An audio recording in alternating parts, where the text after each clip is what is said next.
16 ditët e aktivizimit janë mbyllur me një kërcim flash mob nga të rinjtë e shkollave të mesme Osokuka dhe 28 nëntori kundër dhunës ndaj grave dhe fëmijëve. Ky ishte aktiviteti i fundit i organizuar nga organizata Gruaja te Gruaja në bashkëpunim me Bashkinë Shkodër. Organizata Gruaja te Gruaja përmbyll sot fushatën 16 ditore të aktivizmit kundër dhunës me bazë gjinore.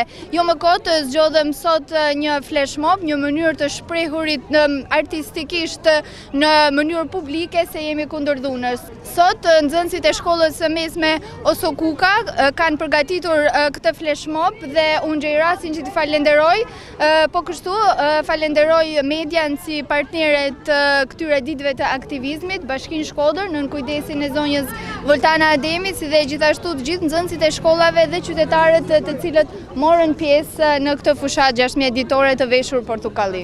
Sensibilizimi tek qytetarët për t'i thënë ndal dhunës është rritur. Faktikisht këto 16 ditë të aktivizmit kanë efektin dhe rezultatin e tyre. Normalisht që pranë qendrës tonë janë drejtuar më shumë raste, si dhe ka pasur më shumë nevojë dhe kërkesë për informacion.